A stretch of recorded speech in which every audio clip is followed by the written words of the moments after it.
네, 여러분 안녕하세요. 자, 이 리플과 가상화폐 시장의 큰 이슈 중에 하나였던 이 금리, 그쵸? 이 금리 인하 관련해서 연준의 파월 의장은 5회 연속으로 금리 인하를 하지 않고 동결을 하면서 많은 투자자분들께서는 금리 인하를 하지 않고 동결을 했다라는 건 가상화폐 시장의 악재, 그쵸?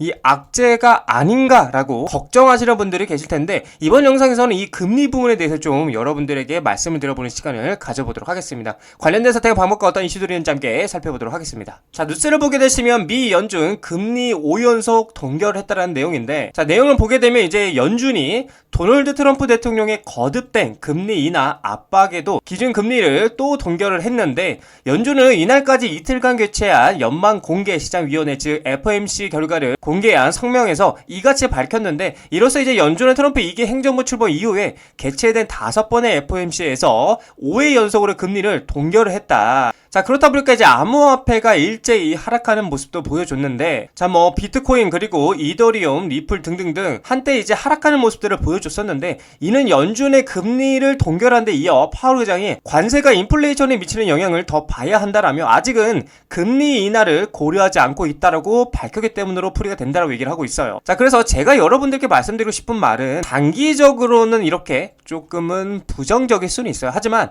장기적으로 볼 때는 오히려 긍정적이다라고 말씀을 드리고 싶은데, 그 이유에 대해서 좀 여러분들에게 말씀을 드려보자면, 일단 먼저 이제 부정적인 이슈는 유동성 확대 기대감에 대한 감소라 볼 수가 있는데, 자, 금리, 그쵸? 이 금리 인하를 한다라는 것은 돈이 풀리는 거예요, 여러분들. 돈이 풀린다라는 것이고, 위험자산 즉 코인에 대한 투자가 증가할 것인데, 반대로 금리를 내리지 않게 된다라면 시장에는 돈이 덜 풀리게 된다라고 볼 수가 있는데, 쉽게 말해서 투자 심리가 위축이 된다라는 거겠죠. 자, 그리고 고금리가 유지되면은 안전자산 즉 뭐 국채, 그쵸?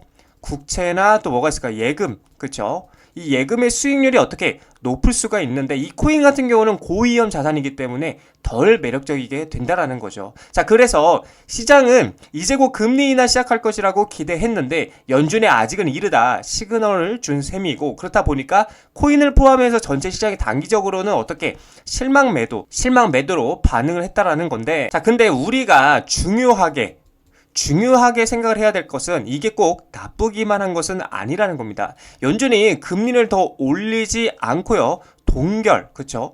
동결을 했다라는 점은 매우 긍정적이다라고 볼 수가 있는데, 고점금리는 지나갔다는 인식이 지금 강화가 되고요, 인플레이션이 잡히면 결국 인하는 시간 문제라는 기대감, 모멘텀이 유지가 된다라는 거예요. 기대감이 살아있다라는 거예요, 여러분들. 항상 주가라는 거는 그 기대감 때문에 올라가는 거고, 떨어지는 이유는 그 불확실성 때문에 떨어지는 건데, 일단 단기적으로 이 불확실성 때문에 매도가 나왔으나 이제는 그 불확실성이 해소가 되고 오히려 기대감이 살아나고 있는 거기 때문에 상승할 수 있다라는 거죠. 따라서 코인 시장을 일시적으로 눌릴 수 있지만 중장기적으로는 금리 인하 기대감으로 반등할 가능성이 굉장히 크다라는 겁니다. 자, 그래서 우리 투자자분들께서는 오히려 지금이 매수를 하기 좋은 타이밍이다라고 말씀을 드리고 싶은 관점이고, 지금 뭐 트럼프 대통령이 계속해서 이제 파월 의장을 압박을 하잖아요. 저는 오히려 이게 뭐다? 쇼다라고 보여지는 관점이에요. 쇼다라고 보여지는 관점이고, 둘이서 어떻게 보면은 말은 하진 않지만 암묵적으로 짜고 치고 있다라고 보여지는 관점이기도 합니다. 그래서 여러분들 걱정하지 마시고요, 지금 뭐 해야 된다? 무조건적으로 매수를 해야 될 타이밍이다 라고 말씀을 드리고 싶습니다. 자, 리플 차트를 보게 되시면 제가 계속 말씀드리고 있죠. 단기적으로 봤을 때는 이 구간이 어떻게 박스권 라인이 만들어질 거다. 그러니까 4,000원에서 대략 4,500원 구간이겠죠. 4,500원 구간에서 이제 박스권 무빙을 보여주다가 매도 압박이 점차적으로 줄어들게 되면은 그때부터 다시 한번 이 전고점을 돌파할 가능성이 굉장히 크다라고 여러분들에게 말씀을 드리고 싶어요. 그래서 저는 지금 이 구간 4,200원 구간에서 4,000원 구간까지는 오히려 매수 찬스다라고 말씀을 드리고 싶고, 상승 관점으로 볼 때에는 제가 계속 말씀드리는 여기 상단 채널이죠. 요 위에 안착하는 그림이 나와줘야 이제 다시 한번 전고점을 돌파할 가능성이 매우 크다라고 보여줄 수 있고, 만약에 이제 다시 한번 여기를 돌파하지 못하고 꼬꾸라지게 된다라면 4,000원짜리 리테스트 하러 떨어질 가능성이 있으니까 이때는 우리가 오히려 매수 타임이다 라고 좀 여러분들에게 말씀을 드리고 싶습니다.